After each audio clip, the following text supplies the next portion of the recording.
श्री रामकृष्ण भक्त मालिका स्वामी सुबोधानंद तृतीय भाग।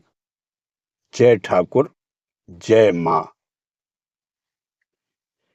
एक बार हरिद्वार में तपस्या करते समय वे 2 महीने से बुखार का कष्ट भोग रहे थे। एक दिन तो ऐसा हुआ कि उनमें कमंडल उठाकर पानी पीने तक की शक्ति नहीं रह गई। कमंडल उठाने गए तो स्वयं ही गिर पड़े। इस पर वे मान करते हुए ठाकुर से बोले, देखो कितना कष्ट उठा रहा हूं, कोई खोज खबर लेने वाला भी नहीं है। दुर्बल शरीर लिए वे लेट गए। स्वप्न में उन्होंने देखा ठाकुर आकर कह रहे हैं, तू क्या चाहता है बोल, आदमी या रुपए पैसे। सुबोधानंद बोले, कुछ भी नहीं चाहता, देह रहने पर तो रोग होगा ही, पर ऐसा करना कि तुम्हें न भूलूं। अगले दिन से एक साधु उनकी देखभाल करने लगे तथा एक दूसरे साधु के नाम 50 रुपए का एक मनी ऑर्डर आया, जिसको उन्होंने उनकी सेवा के लिए दे दिया। स्वामी सुबोधानंद ने दोनों ही सहायताओं से इनकार किया, पर दोनों साधु अपने संकल्प पर अडिग रहे। व्याधि की पीड़ा के बीच अलौकिक दर्शन प्राप्त होना उनके जीवन की विरल घटना नहीं है। इस प्रसंग से पता चलता है कि जामताड़ा आश्रम में वे जब पेचिश से पीड़ित थे, उस समय भी उन्होंने श्री ठाकुर, मां तथा महाराज आदि का दर्शन पाया था। दर्शन के पश्चात उन्होंने निकट उपस्थित सेवक से कहा था कि उनका शरीर और भी कुछ दिन टिकेगा। उत्तर तथा दक्षिण भारत में परिव्राजक जीवन समाप्त करके वे मद्रास होते हुए 23 मार्च 1898 ईस्वी को मठ लौट आए। इसी बीच स्वदेश को लौटे स्वामी जी नवयुग के नव मंत्र के प्रचारार्थ रामकृष्ण संघ को एक उपयुक्त यंत्र के रूप में गढ़ रहे थे। व्याख्यान देना सिखाने के लिए उन दिनों आलम बाजार मठ में साप्ताहिक सभा होती थी, जिसमें सन्यासियों को यथाक्रम व्याख्यान मंच पर खड़ा होना पड़ता था। स्वामी सुबोधानंद उन दिनों मठ में ही थे। एक दिन जब उनकी पारी आई तो उन्होंने बच निकलने का काफी प्रयास किया, परंतु स्वामी जी अपने आदेश पर अडिग रहे। इस पर मजबूर होकर वे धड़कते हृदय के साथ उठ खड़े हुए, परंतु यह क्या, पैर के नीचे की धरती क्यों कांपने लगी और दूर कहीं शंख ध्वनि क्यों उठने लगी। फिर तालाब का पानी भी किनारे से टकराकर थपेड़े खाने लगा।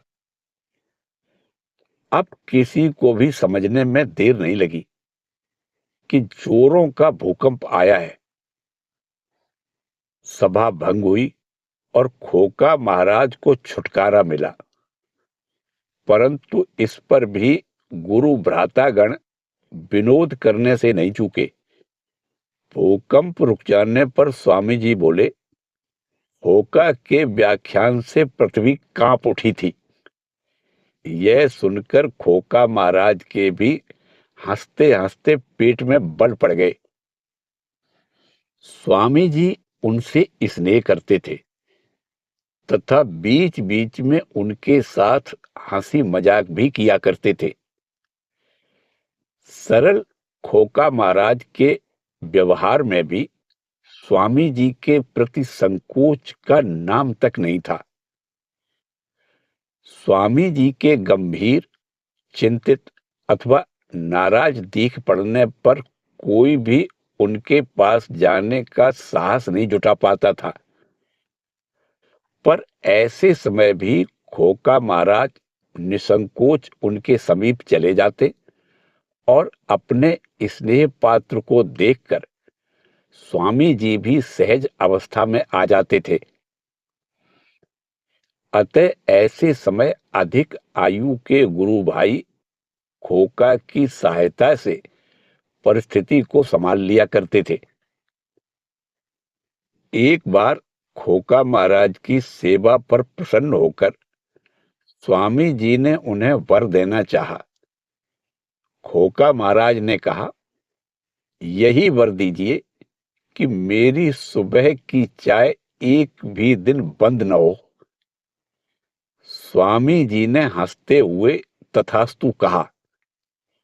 यह अमोघ वर निष्फल नहीं हुआ।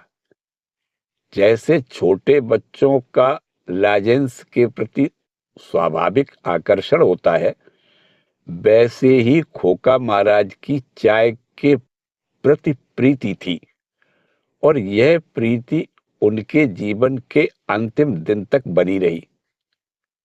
चाय उनकी दृष्टि में सभी रोगों के लिए रामबाण औषधि के समान थी। हम पहले कह आए हैं कि वे ठाकुर तक को चाय पिलाना चाहते थे। विलास की किसी भी सामग्री की उन्हें चाह नहीं थी, पर चाय के बिना उनका काम नहीं चलता था। मठ में निवास करते समय भी खोका महाराज प्रायः ही तीर्थ भ्रमण आदि के लिए निकल पड़ते थे। दिनांक 10 अगस्त 1899 को वे अल्मोड़ा से एक पत्र में लिखते हैं, पुनः केदारनाथ, बद्रिकाश्रम तथा पहाड़ी में मायावती जो हमारा मठ है वहां भी गया था। उसी वर्ष 25 अक्टूबर को वे मठ लौटे। आगामी वर्ष वे स्वामी अद्वैतानंद के साथ नवद्वीप गए। उसके बाद वे संभवतः दार्जिलिंग गए और वहां से कामाख्या दर्शन करके लौटे। पुराने पत्रों से पता चलता है कि 1905 ईस्वी में वे अल्मोड़ा में निवास कर रहे थे।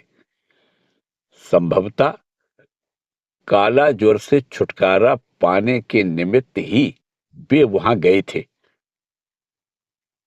स्वामी विवेकानंद के द्वारा रामकृष्ण मिशन की स्थापना होने के पश्चात अन्य गुरु भाइयों के समान ही स्वामी सुबोधानंद ने भी इस नवीन कार्यधारा में योगदान दिया।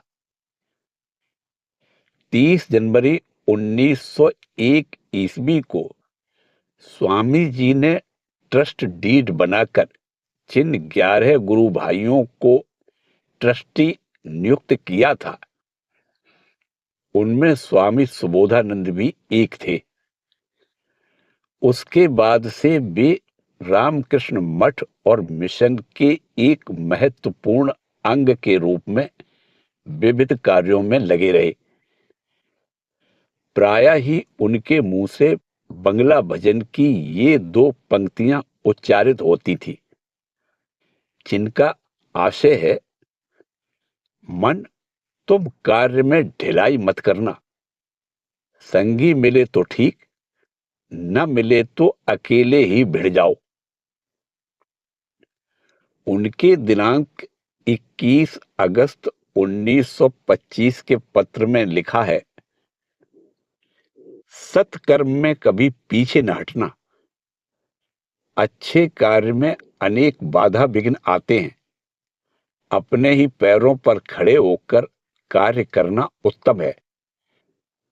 मन माफिक संगी मिल जाए तो ठीक है, नहीं तो अकेले ही करना अच्छा है।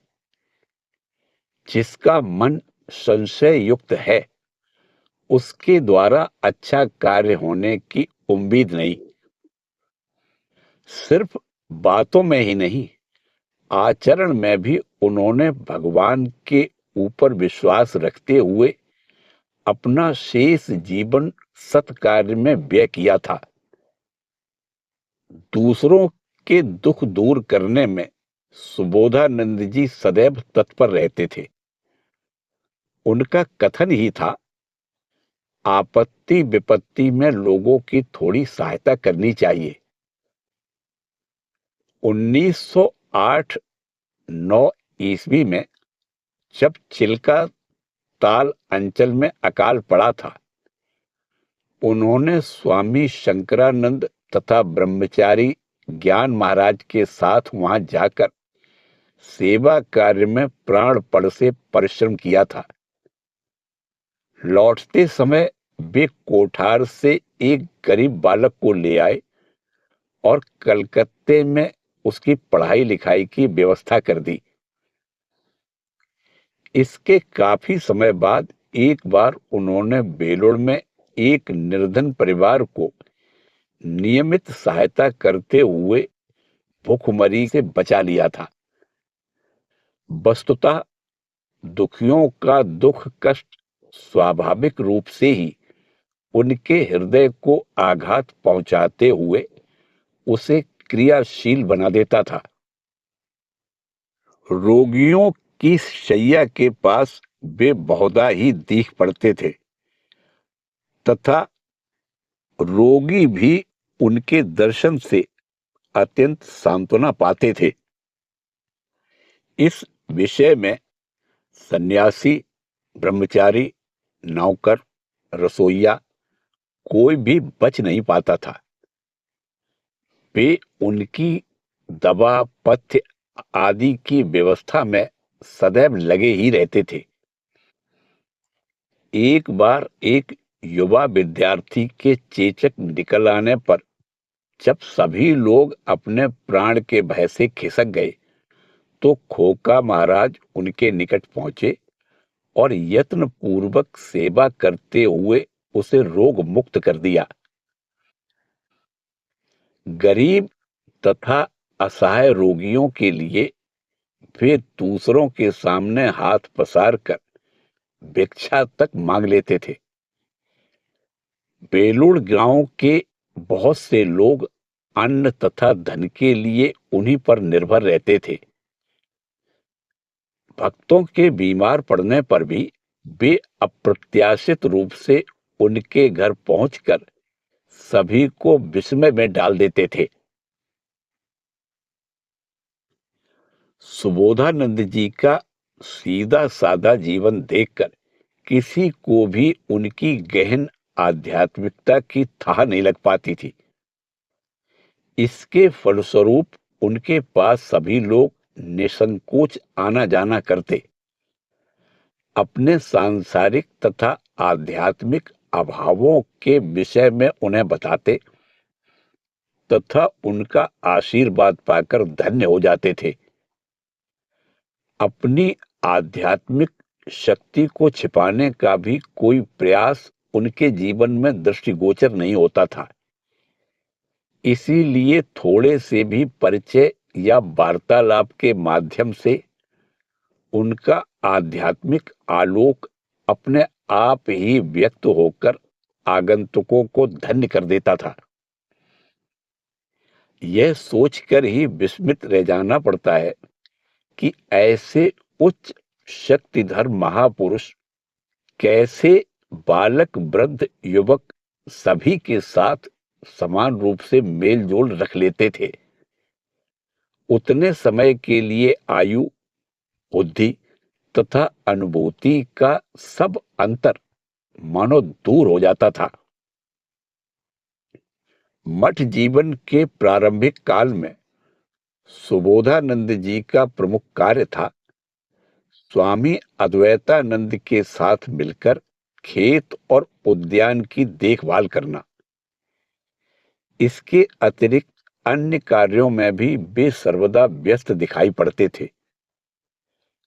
कभी वे स्वामी अखंडानंद जी के साथ ठाकुर पूजा के लिए नागेश्वर चंपा की खोज में घूम रहे हैं, तो कभी श्री रामकृष्ण जन्मोत्सव के आयोजन में लगे हैं, फिर कभी किसी बीमार गुरु भाई की सेवा में जुटे हैं, तो कभी इटावा जाकर गुरु भाई हरिप्रसन्न अर्थात स्वामी विज्ञानानंद जी को मठ की हालत बताते हुए आर्थिक सहायता की व्यवस्था कर रहे हैं। परवर्ती काल में भी मठ के सभी विभागों के साथ उनका एक आत्मीयता पूर्ण संबंध था।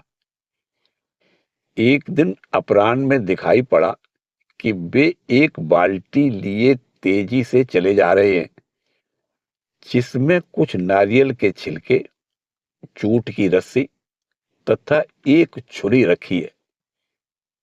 कारण पूछने पर उन्होंने बताया, महाराज ने काफी कष्ट उठाकर विविध स्थानों से लाकर जो पेड़ पौधे लगाए हैं, उनकी कलम लगाकर और पौधे तैयार कर लेने से उन्हें अलग अलग स्थानों में लगाया जा सकेगा।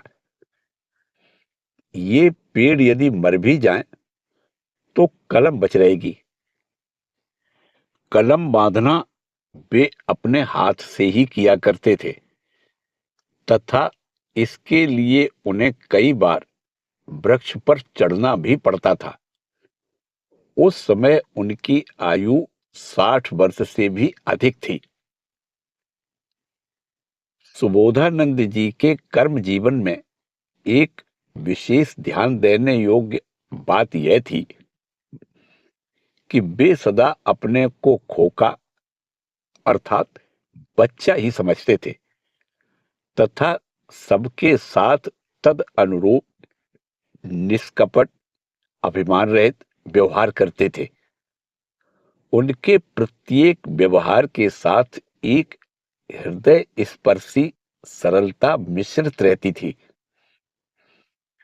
वे अपने सारे व्यक्तिगत कार्य स्वयं ही करते थे। सहायतार्थ किसी दूसरे के आ जाने पर भी वे हटते नहीं थे। केवल विशेष अवसरों पर ही इसके विपरीत होता था। एक बार वे अन्यत्र अपने कपड़ों में साबुन लगाकर उन्हें तालाब में धोने के लिए ले आए। वहां आकर उन्होंने देखा कि तालाब के छोटे से घाट पर पहले से ही एक ब्रह्मचारी साबुन लगाकर अपने कपड़े धो रहे हैं। अतः उन्होंने ब्रह्मचारी से अपने कपड़ों को धो देने के लिए कहा। ब्रह्मचारी ने कहा, महाराज आप रख जाइए, मैं धो दूंगा।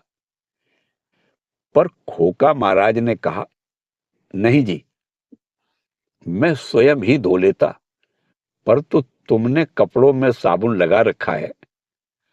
मेरे घाट पर उतरने से तुम हट जाओगे, इससे तुम्हारा लगाया साबुन बर्बाद हो जाएगा और काम भी बिगड़ जाएगा। इसीलिए मैंने तुम्हें धोने को कहा। पर अब मैं यदि कपड़े तुम्हारे पास छोड़कर चला जाऊं, तो तुम गेरुआ रंग चढ़ाने आदि का भी भार ले लोगे, जो कि मुझे पसंद नहीं है। उनके पहरावे आदि में एक सहज त्याग का भाव था, जो सभी की दृष्टि आकृष्ट कर लेता था। उनके पैरों में चप्पल के अतिरिक्त और कुछ भी दिखाई नहीं पड़ता था। देह में एक बनियान डाले ही वे मठ में घूमा करते थे। उनके पास पहनने के लिए 2-4 ही कपड़े रहते थे। कपड़े आदि गंदे हो जाने पर उन्हें वे स्वयं ही धो देते थे। कहीं बाहर जाते समय इस साधारण से पहरावे के ऊपर एक कुर्ता और चद्दर चढ़ा लेते थे। उनका बिस्तर भी ऐसा ही साधारण था।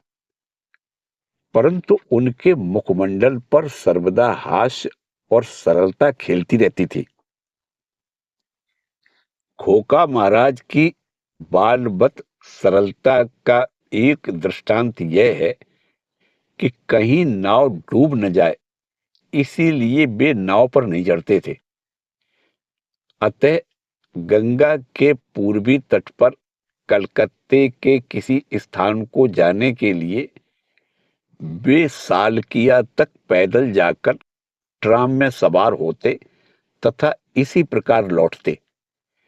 इस प्रकार उन्हें 4-5 मील पैदल चलना पड़ता, परंतु परिश्रम से वे घबराते नहीं थे।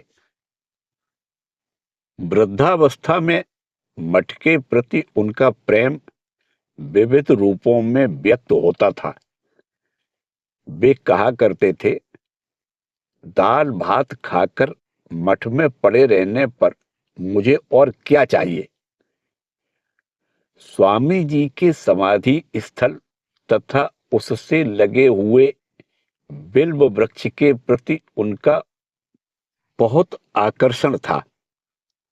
शरीर के अत्यंत दुर्बल होने पर भी वे रोज एक बार वहां घूम आया करते थे। स्वामी जी के बारे में वे कहते, ठाकुर कहा करते थे कि स्वामी जी साक्षात शिव हैं। जीवन के अंतिम दिनों में वे मठ की दूसरी मंजिल पर महापुरुष जी अर्थात स्वामी शिवानंद जी के कमरे के बगल में एक छोटी सी कोठरी में निवास करते थे। महापुरुष जी के प्रति उनकी इतनी श्रद्धा थी कि कहीं उन्हें असुविधा न हो, इस भय से वे अत्यंत सावधानी पूर्वक पग धरते या बातचीत करते थे। यदि उन्हें मठ से थोड़े समय के लिए भी कहीं बाहर जाना होता तो केवल बतलाने भर के लिए ही नहीं, वरन यथाविधि मठ अध्यक्ष की अनुमति लेने के लिए वे महापुरुष जी के पास जाते तथा कहाँ जाना है, क्यों जाना है, कब तक लौटेंगे आदि सब कुछ बतलाकर जैसा भी आदेश मिलता बिना किसी उज्र आपत्ति के वैसा ही किया करते। वे जैसा बतलाकर जाते उससे अलग कभी कुछ भी नहीं करते थे। महापुरुष जी भी अपने इन छोटे भाई से अत्यंत स्नेह करते थे तथा उनकी सुख सुविधा की खोज खबर रखते थे। एक बार खोका महाराज को बुखार आया। उस समय महापुरुष जी की भी तबीयत ठीक नहीं थी, इसीलिए डॉक्टर आए हुए थे। महापुरुष जी ने डॉक्टर से कहा, उस लड़के को देखा क्या, वह कैसा है? कमरे में उपस्थित सभी लोग विस्मित होकर सोचने लगे कि ये किसके बारे में कह रहे हैं। सभी को मौन देखकर महापुरुष जी पुनः बोले, वही जो बगल के कमरे में है, खोका। वह बिल्कुल ही बच्चा है, अपने शरीर की देखभाल नहीं कर पाता। उसे देखकर पथ्य आदि के बारे में अच्छी तरह बता जाना। खोका महाराज उस समय 61 वर्ष के थे। अतः महापुरुष जी की बात पर कोई भी अपनी हंसी रोक नहीं सका। इधर खोका महाराज सब कुछ सुन रहे थे। अतः डॉक्टर के आते ही उन्होंने एक अच्छे बालक के समान कहा कि वे महापुरुष जी के निर्देशानुसार ही पथ्य आदि की व्यवस्था करें। इस विषय में उन्हें स्वयं कुछ नहीं कहना है। प्रौढ़ आयु में भी खोका महाराज मंत्र दीक्षा नहीं देते थे।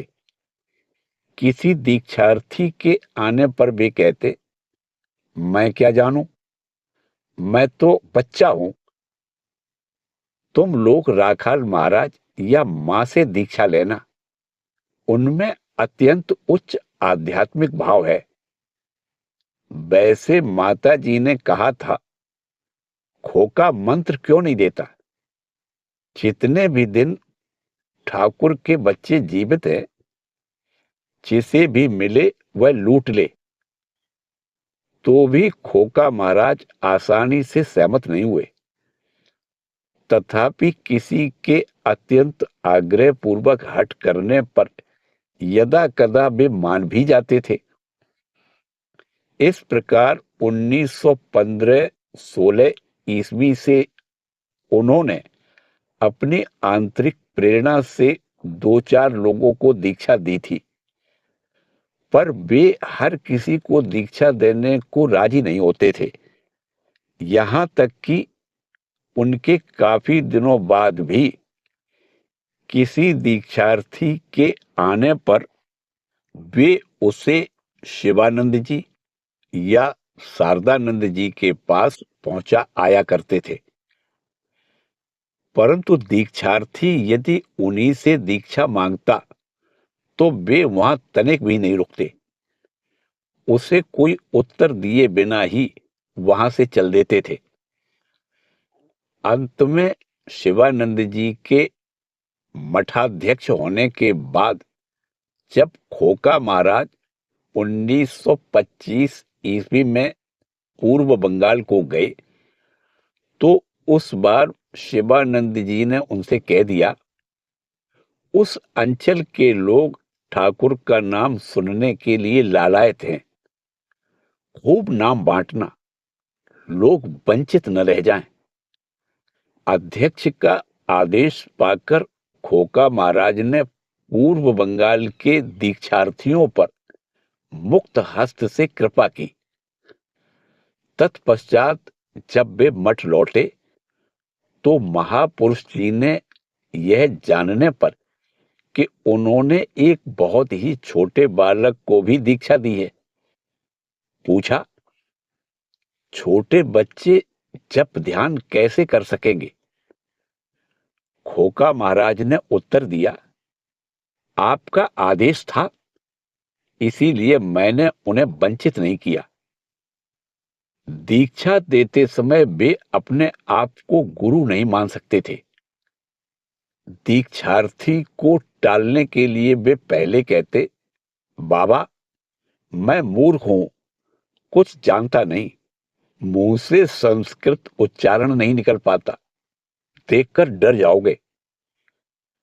काफी अनुनय विनय के बाद उनसे दीक्षा पाने में सफल होकर संभव है कि कोई शिष्या कहती, महाराज मैं तो गायत्री नहीं जानती और न पूजा या स्तव करना ही जानती हूं।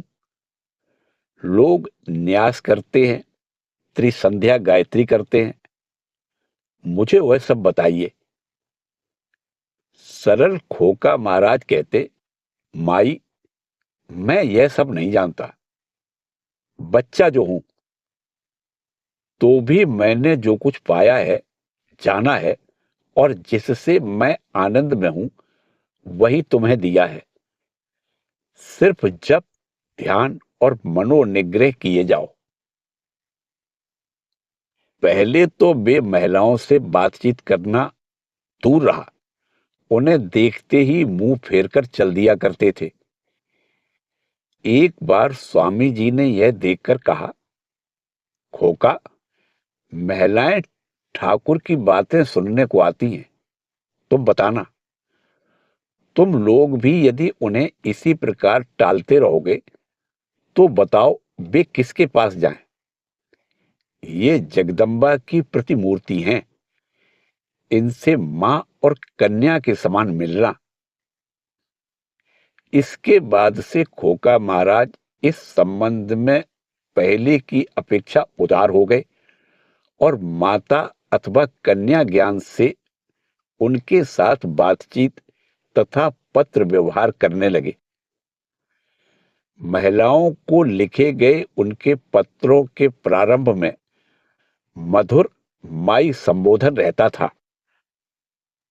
उनके कार्य में अत्यंत नियमितता तथा सुव्यवस्था रहती थी। जब वे मठ भवन की दूसरी मंजिल पर स्वामी जी के कमरे के बगल में रहते थे, उन दिनों वे प्रतिदिन निर्दिष्ट समय पर नीचे उतरते और मठ भवन से अतिथिशाला तक गंगा के किनारे थोड़ी देर चहलकदमी करके अपने कमरे में लौट आते थे। एक दिन दोपहर को भोग का घंटा होने में देरी होते देखकर कोठारी से कारण पूछा तो उन्हें पता चला कि विशेष भोग की तैयारी हो रही है। वे तुरंत बोले, ठाकुर को राक्षसी बेला में 12 बजे के बाद भोजन करना पसंद नहीं था। उन्हें ठीक समय पर भात दाल या जो कुछ बन सके वही भोग देकर बाद में विशेष भोग की व्यवस्था कर सकते हो। नवागत ब्रह्मचारी गण भी उनके साथ अबाध रूप से मिलते जुलते थे। वे पूर्ण सहानुभूति के साथ उनके सुख दुख की बातें सुनते, आवश्यकता होने पर उनकी बातें प्रबंधक सन्यासियों तक पहुंचाते तथा यथासाध्य उनकी असुविधाएं दूर करने का प्रयास करते। एक बार एक ब्रह्मचारी को उसकी किसी गलती के कारण दंड दिया गया।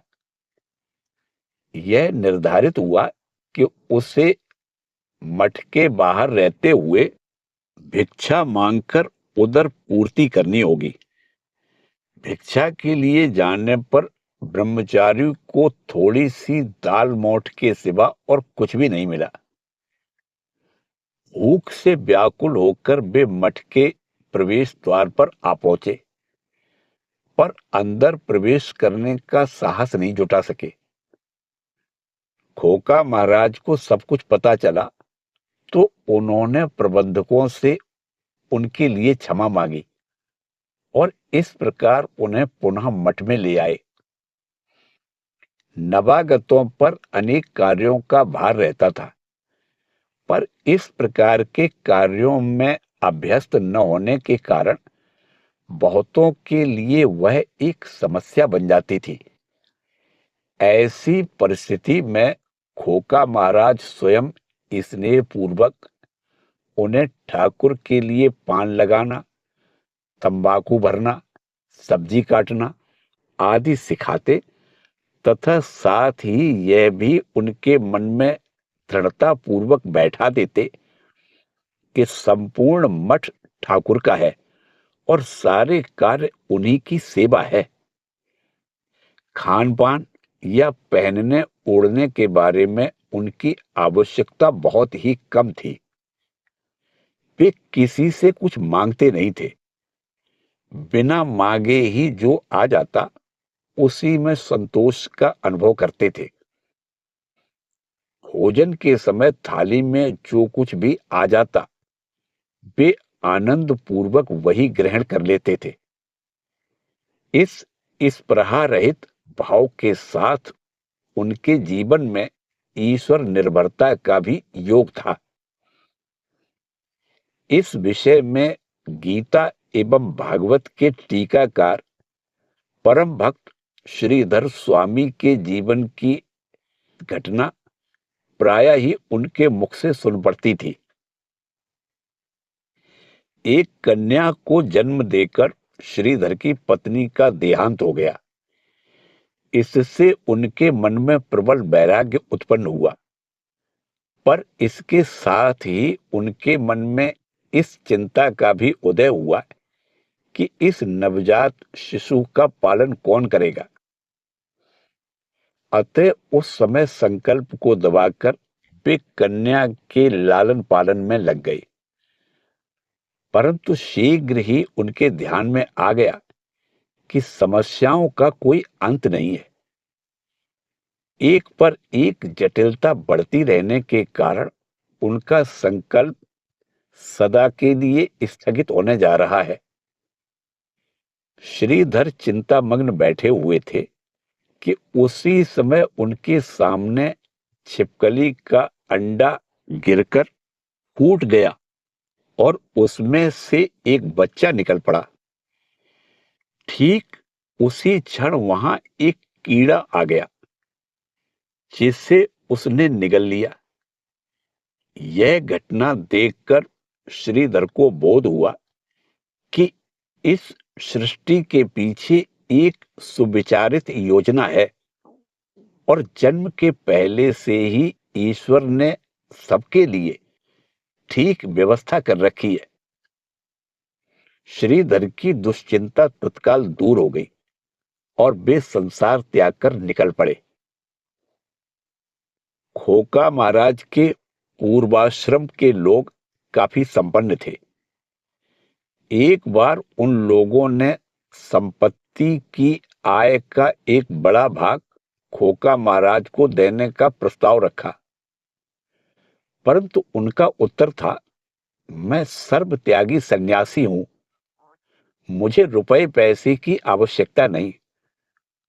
तुम लोग उस धन से साधुओं और गरीब दुखियों की सेवा करो। सुबोधानंद जी के जीवन का उत्तरार्ध जन साधारण को श्री रामकृष्ण देव की वाणी सुनाने में तथा विशेष आग्रहवान भक्तों को धर्म पथ में परिचालित करने में लगा था। ईश्वरीय प्रेरणा से स्वीकृत इस दुर्गम पथ पर चलते हुए उन्हें उत्सव आदि के उपलक्ष्य में पूर्व भारत के अनेक स्थानों में बारंबार आना जाना पड़ा था तथा सेवा भाव से बहुत से लोगों के प्राणों में शांतिवार सिंचन के निमित्त अपने आप को खो भी डालना पड़ा था। लगभग 1915 ईस्वी से ही उनकी इस कर्मधारा का सूत्रपात हुआ था। उस वर्ष के अंत में वे रांची जाकर वहां 4 महीने तक रहे थे। तदुपरांत वे काशी होते हुए मठ को लौटे। 1916 ईस्वी के अंत में भी वे रांची गए थे। उस समय के एक पत्र में उन्होंने लिखा है, संध्या से लेकर रात्रि 8 बजे तक शरत बाबू अर्थात शरत चंद्र चक्रवर्ती के मकान में ठाकुर के बारे में बातचीत हुई, जैसा कि तुम्हारे बैठक में हुआ करता था। इस बार वे मिहिजाम होते हुए मठ लौटे। इसके बाद भी वे अनेक बार रांची गए थे। वास्तव में ऐसा लगता है मानो रांची के साथ उनका एक विशेष प्रेम संबंध था। इसके अतिरिक्त वे समय देखकर काशी, भुवनेश्वर, प्रयाग आदि स्थानों को भी जाया करते थे। जीवन के अंतिम कुछ वर्षों में पूर्व बंगाल के लोगों के प्रति उनके मन में विशेष स्नेह भाव का उदय हुआ था और उन्होंने उस अंचल में जाकर कुछ दिनों तक निवास भी किया था। 1925 ईस्वी में उनके ढाका जाने का हम पहले ही उल्लेख कर आए हैं। इसी वर्ष के अंत में वे ढाका के 5 सन्यासी तथा ब्रह्मचारियों के साथ बालियाटी ग्राम को गए थे। अगले वर्ष की जनवरी में वे सोनार गांव गए और मार्च में मठ को लौट आए।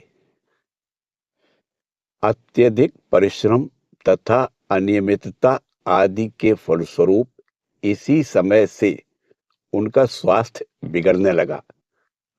सोनार गांव से उन्होंने दिनांक 31 जनवरी 1926 को लिखा है, मेरा स्वास्थ्य ठीक नहीं है। इसके बाद ही 21 मार्च को वे बेलूड़ मठ से लिखते हैं, पहले की अपेक्षा अब मेरी हालत अच्छी है। अब दोनों समय भात खाता हूं। डायबिटीज हुआ, फिर पेचिश भी हुई, वह अब ठीक हो गई है। शरीर में दुर्बलता है। अतिरिक्त परिश्रम ही मेरी अस्वस्थता का कारण है। यहां तक कि थोड़ा टहलने को भी समय नहीं मिलता था। केवल स्नान, भोजन और रात में सोने के समय ही छुट्टी मिलती थी। प्रातः काल से ही रात के 10-11 बजे तक लोगों के बीच बातचीत करनी पड़ती थी। कभी ठाकुर के संबंध में पुस्तक से पढ़कर सुनाया करता था। स्त्री पुरुष सभी समान रूप से दल के दल आया करते थे। आप लोगों ने संभवतः अनुमान कर लिया होगा कि ऐसे परिश्रम का परिणाम क्या होगा।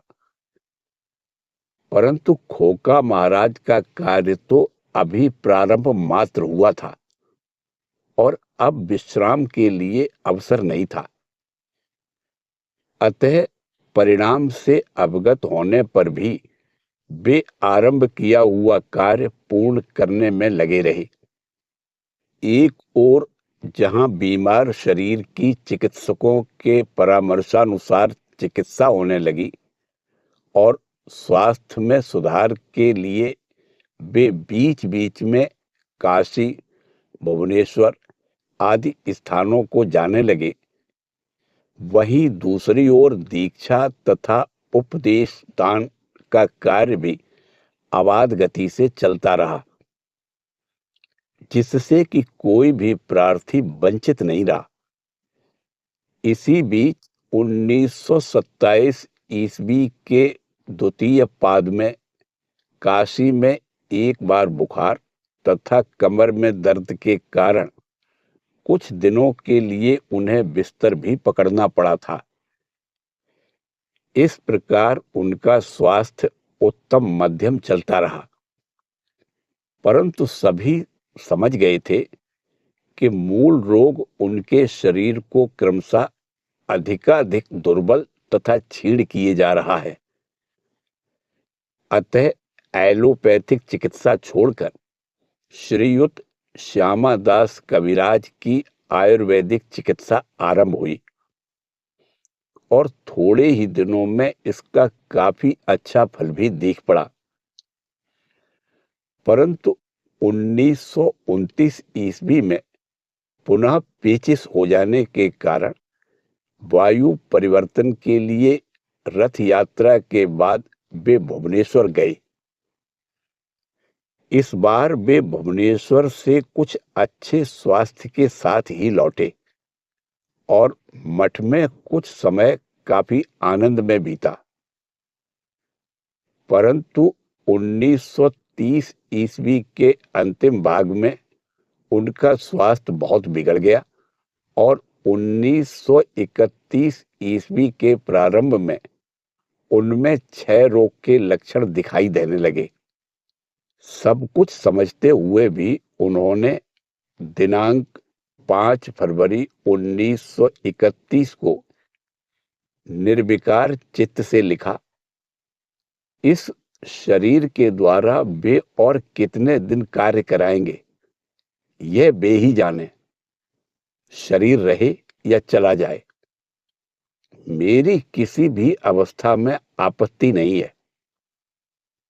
इसी के 2.5 महीने बाद 18 अप्रैल 1931 को वे पुनः लिखते हैं, पिछले शनिवार से मेरे गले से खून गिरना शुरू हुआ है।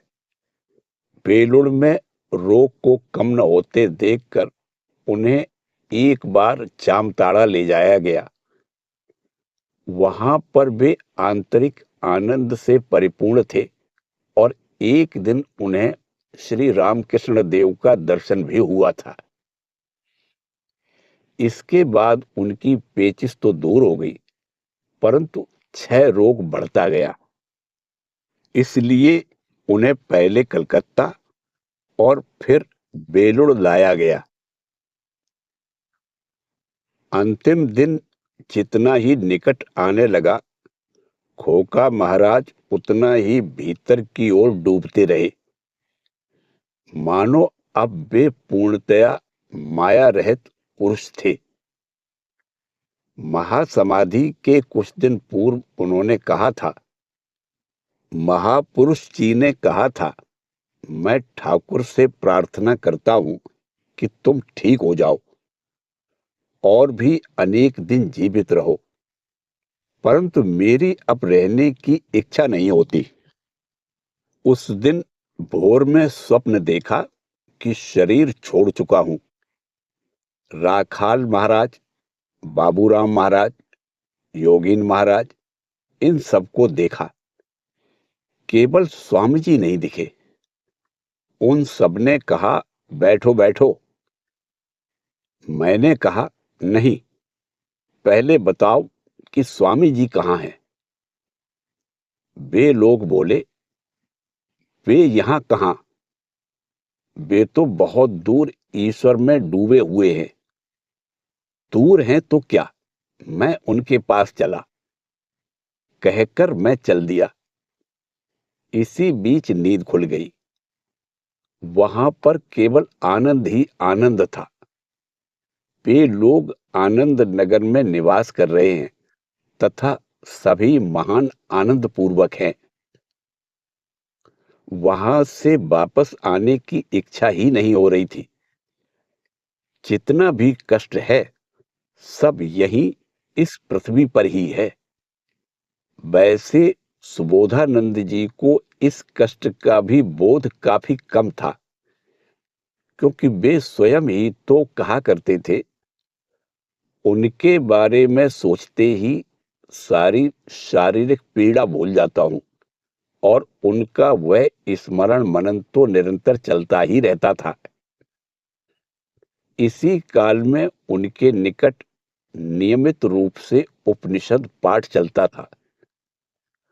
उसे सुनते समय दैवी प्रेरणा से वे स्वयं ही अनेक दिव्य अनुभूतियों के बारे में कहते रहते थे।